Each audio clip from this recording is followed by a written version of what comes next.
Aujourd'hui, ça parle de spiritualité, mais ça vit en discount. Certaines personnes croient qu'elles peuvent très bien se droguer, se laisser ramoner à tout va, puis aller à l'église le dimanche. C'est pas de la diversité spirituelle, c'est du double jeu à la petite semaine. Ça, c'est du niveau, je suis pas alcoolique, je bois pas avant 11 heures du matin.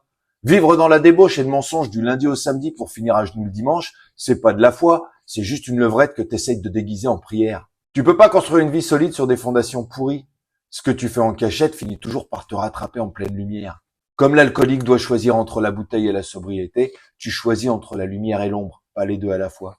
Se droguer la semaine, coucher à droite à gauche et finir à genoux à l'église le week-end, ça marche pas comme ça. Dieu, c'est pas un videur de boîte de nuit où tu viens montrer ta carte de fidélité le dimanche matin. La spiritualité n'est pas une couverture pour masquer la pourriture du quotidien. C'est un socle où tu construis ta vie entière. C'est pas un buffet à volonté où tu prends ce qui te plaît.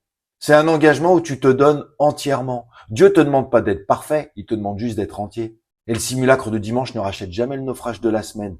Parce que c'est pas de la spiritualité, c'est de l'hypocrisie. Et disons les choses, qui pourrait avoir confiance en quelqu'un qui n'arrive déjà pas à être honnête avec elle-même? Alors à toi de choisir. Soit tu vis selon des valeurs profondes, soit tu continues à jouer à cache-cache avec toi-même. Mais n'oublie pas, à la fin du jeu, on devient toujours ce qu'on a choisi de nourrir. Et puis surtout, si tu rêves de bâtir un couple en béton, de construire un nous, rappelle-toi, pour faire pousser du solide, le mensonge et la débauche n'ont jamais été un bon terreau. Un couple qui tient, ça repose sur des racines saines, pas sur des graines pourries. Ça t'a piqué? C'était le but. J'espère que ça te réveillera. Mais n'oublie pas malgré tout que tonton t'aime.